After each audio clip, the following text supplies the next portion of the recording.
Hello friends. Hello friends. So today we are going to study about a perceptron. We'll start it with a perceptron. So what a perceptron is? So perceptron is consists of a one or two inputs, a processor and a single and output. So if you see over here this particular neuron, this neuron is a perceptron, and this X and Y are the features of a data set like an age and income, right? So this the input two input is going into the neurons, and an output would be generated, and this output would be sent to the other neuron based on an applications, right? So this X would be associated to the weight, like it is a coefficient of an X, right? And Y is associated with a coefficient of Y. Okay. So if you'll see it over here, we in this particular perceptron we have a receive input. This is an input features, and we have the weight inputs, we have an inputs, and this perceptron or a neuron would be doing a certain functionality, what we call as a weighted average. So it would convert it into the numerical digit and do something kind of calculation and then generate an output. Okay, we'll see over here. Let's understand how the neural network works. So let's take an example, like we need to predict whether a person is failing or passing it in examination, right? So over here, if you see, the Y is an output or a dependent variable that would be having a 0 or 1, yes or no, fail or pass, and we want to predict this particular output. And the input parameter what we would be having is we have a 4 features, right? So one is how much did you study, so that is the X1 feature. The X2 feature is the previous knowledge. The X3 feature is how much did you attend the class, and X4 is the name, right? So when you pass these features, the parameters of this particular feature into the neural network, the neural network will generate the result.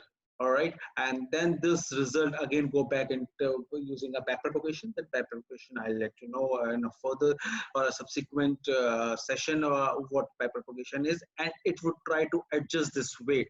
And finally, when the whole data set is trained, if you'll see, it would gives this particular weight which is there in the bracket. So if you'll see, the weight gives an important to the input features. So how do you depict this particular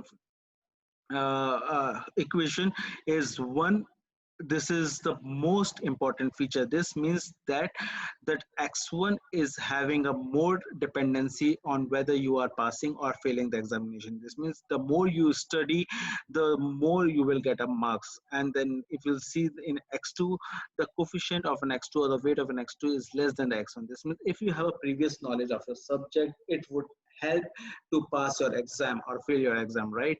And the more you attend the class, the more you will get to know about the relevant subjects. So that's why the weight is being given for an X3. And now if you see the X4, your name, it is independent of your result. Whatever the name would be, it is not insignificant or irrelevant. All right, so that's the reason I now you can say that my Y would be dependent only on X1 and X2 and X3. So that's how we will predict whether you will pass or fail the exam, right?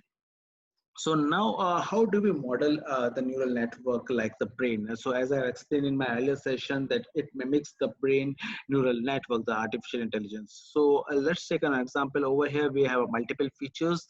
Here we have taken 3, X1, X2, and X3, and each neuron is being associated to the weight. X1 is associated with W1, X2 is associated with W3, and X3 is associated with W3. Now, this hidden neuron, the functionality of a hidden neuron is to calculate the weighted average. What is weighted average? It is a summation of X1 W1 plus X2 W2, X3 and W3. For a simplicity per se, I am not using the bias, just to make it understand how it works. And now this hidden neuron, once the weighted average would be calculated, it would be passed to the activation function.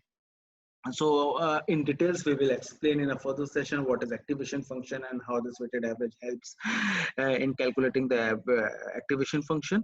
So for a simplicity purpose, and if you know the machine learning, this is a logistic regression, right? So this is a logistic or a sigmoidal activations. So here, whatever the value of Z comes after calculating this weighted average, this Z would be passed over here and the output would be generated, and this output would again pass to the another neuron, or this would be the AND output. And by this, if you'll see the logistic regression, this logistic regression, the value of a logistic or a sigmoidal function is between 0 and 1, and it would also be calculated as a probabilistic, that the value lies between 0 and 1, and if it is close to the 1, it would be more to the yes part, and if it is close to the 0, then it would be close to the no part, right? So that's how we will calculate the probability. Now, this is just an example. I place the value of x1 and x2 and x3 over here. So the value of x1 is minus 2.1 and x2 is 1.2, and then pass this, right? So minus 2.1 into minus 0.2, that is the weight over here, if you see. And then similarly, all the calculation 1.1 into minus 0.1, and to calculate the value of z for all these three neurons. So the value of the z over here would be 0.66 after calculating the weighted average. Now this z would be passed to the sigmoidal function. So if you see, this 0.66 would be passed to the sigmoidal function. The formula of sigmoidal function is 1 upon 1 plus e to the power minus the value of z, right? And this would be the 65.9. So if this would be an output layer, we can also consider it as that is 65% of my it is a probability, 65%, right? 65.9%, it is a probabilistic term. So as a 65% you can consider, and you can also help it out by defining the threshold, right? If it is more than 50%, then it would be considered it as a 1, and if it is less than 50%, so it would be considered it as a 0. So that's how we are modeling our brain. But over here, if you see, this is an equation. This is an equation of a single line, right? So that is a limitation of a perceptron, because if you see, this is an equation of a single line, and it would be classify it as a straight line. So perceptron may be able to separate the input by only the straight line, but over here, if you'll see, we need to make it a non-linear, and when passing it this particular value of z, it will also give a non-linear linear in nature. So this is a problem of a single perceptron.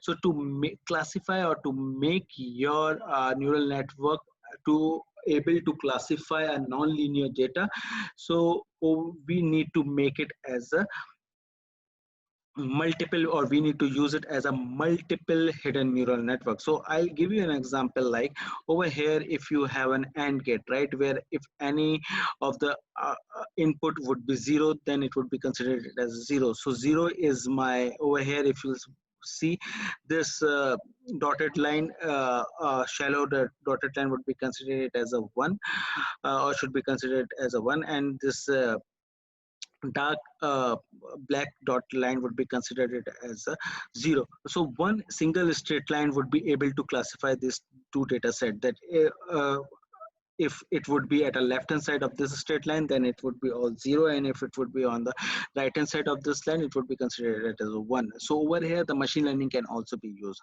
or a single perceptron or a single neuron can also be used, right? Similarly, for an OR gate, one single line would be easily classified.